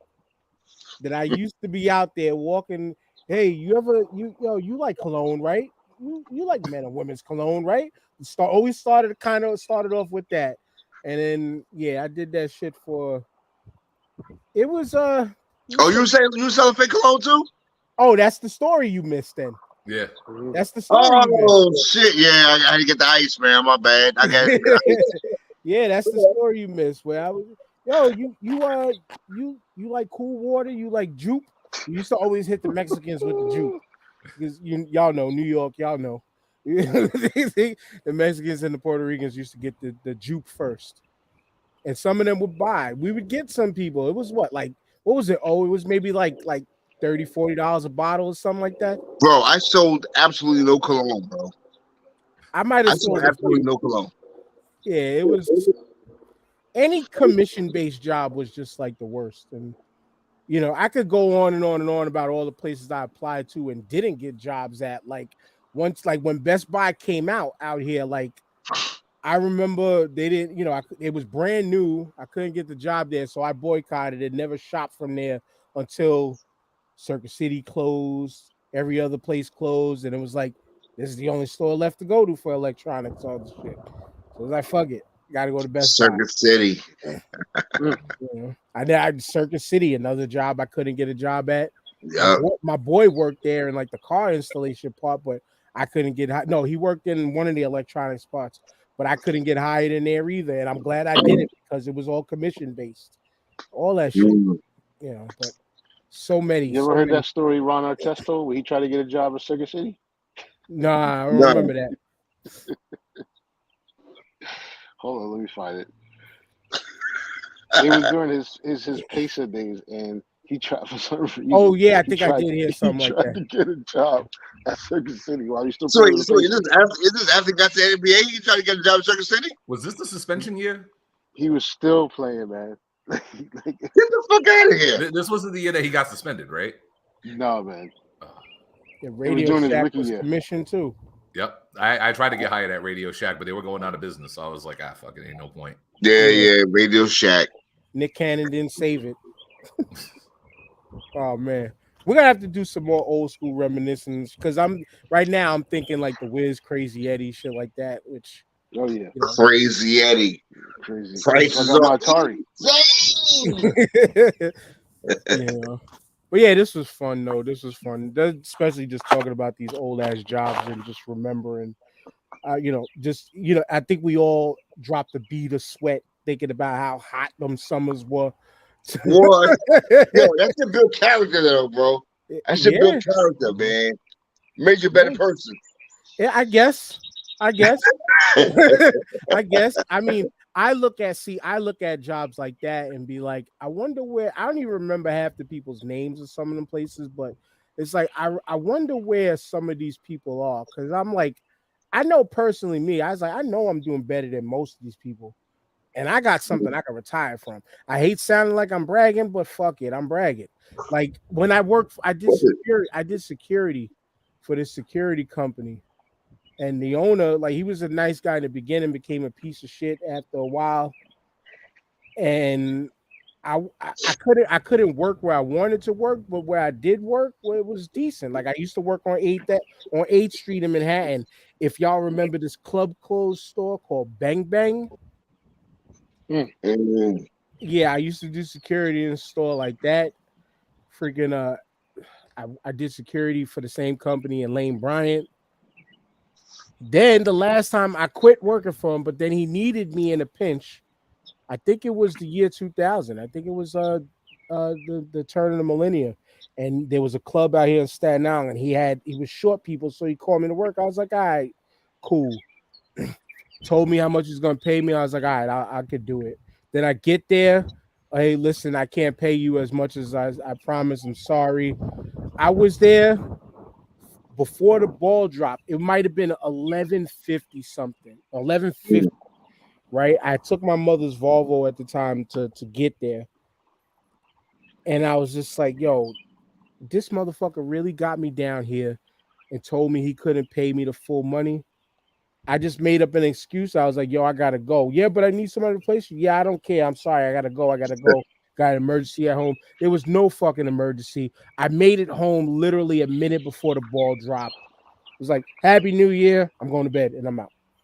And, these too. Talk about classified ads. This was one of those that in the Daily News, Brian, this is one of them jobs that you could always see in the classified ads. He said messenger jobs in the city was the shit. That's how I got into law mailroom flow. Yes. A lot of people, and like they used to always have messenger jobs, and it would be like you either the messenger jobs. If you had a bicycle, you did that, or you was on that train with the mail bag, going from place to place to place, just delivering shit. I knew some people who did that. It's funny you say that because out here we used to have jobs like that too. Like in the early 90s, mid 90s, like my brother was a messenger for a little bit before he got into like the whole chef thing or whatever. One of his like little side hustles was use a carrier. So he would use his car, he used his motorcycle, he'd go and deliver packages and deliver shit to people. So like I always say, New York and Rhode Island ain't too far apart. So we understand a lot of some of the same stuff. Like you were talking about selling the colognes. Like anybody from Rhode Island will tell you, in Providence, there used to be this spot known as Tony's Meat Market on Broad Street, which is like one of our biggest areas or whatever. And Tony's Meat Market was known for three things. You would get your sandwiches there. You go outside to the parking lot. You'd either buy bootleg CDs and tapes, and you buy cologne. And that was like the ultimate spot in Providence. Everybody who would come through Prov would stop at Tony's, get like a big ass sub this big for like $7. And it was like the greatest thing. Yep, you get your mixtape, you have whoever was dropping, whether it was Juice, whether it was Clue, like you had somebody, and you just pull off, get you some nice cologne. It would be a one-stop shop out here. Sounds like downtown Brooklyn. Shit, we had a store called 42nd Street. Biters. But anyway, I'm still trying to find what week I'm coming up there, but I got promised I'm making it a point to finally get up to Rhode Island. Might be my wife's birthday week. We'll see. I don't know. Maybe weekend. I don't know yet. But anyway, we're done. What's our seafood looking like? I mean, that's the only reason why I will go to fucking Rhode Island. I'm not a seafood person. I can't eat it because I'm allergic to it. But when it comes to seafood, I have been, and mind you, my family, because I'm Cape Verdean, they'll all rip on me because I don't eat seafood. New England has the best seafoods. Like when it comes to any state, with all due respect to the South, if you're talking shrimp, you're talking lobster, you're talking crab, you're talking whatever, New England has it. Whether you're going cold water fish. Yeah, whether you're going to legal seafood, whether you're going to Davenport's, like seafood up here is like huge. I'm just sad that I can't eat it. I believe it. I don't know if it's Maryland level crab, but we'll find out eventually. Hey, try it out, man. I gotta try it, man. I can't vouch for it, but I'll tell you, everybody up here, they love their seafoods. Cohogs, clam boils, they do it all. I believe it. I mean, it sounds like one of those stereotypes that's been synonymous with the area, because like what Jamal said, just the type that you can fish right around the area. Yeah. But we ain't a fishing podcast. We are a finished podcast. Brian, you know what to do. Appreciate the love. Thank you for the quick invite. Celtics in 7 tomorrow, and then Celtics in 6 for the finals. Shout out to you guys for having me on. Jamal, appreciate it. UWO podcast, we on every Monday night. Unfortunately, we're not going to be on this Monday night, even though I should be going to NXT today. But, you know, I'm going to be home watching the pay-per-views. But we will be back next Monday night live on YouTube, 8:30, or whenever the hell the guys are out of work. Yeah, that's where we can catch us. Okay. Shout out to my listeners today. Shout out to the co-hosts. Brian, shout out to you. Glad you was able to come at short notice. I call bullshit on your picks. I call bullshit on your picks because I'm picking Miami. It made my stomach bubble to pick it. They beat my Knicks, and because they beat my Knicks, they have to go to the finals because, like I told my boys before, man,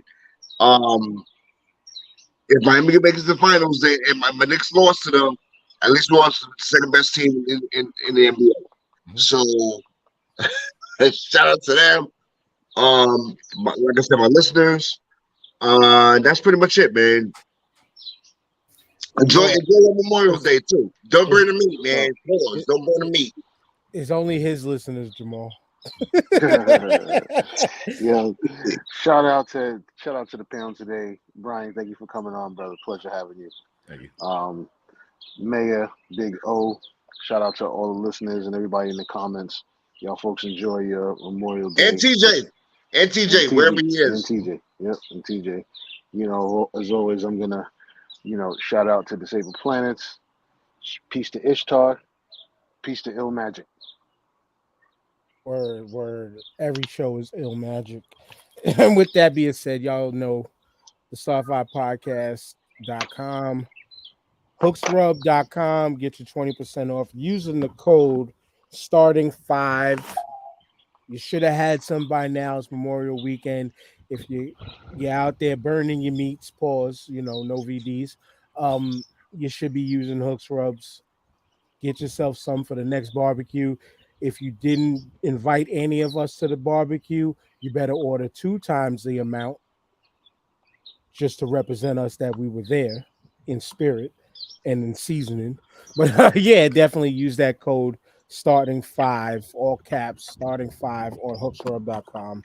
And that's it. Nothing else. No more long talking. Nothing else for me to say. See y'all next week. Peace. Later.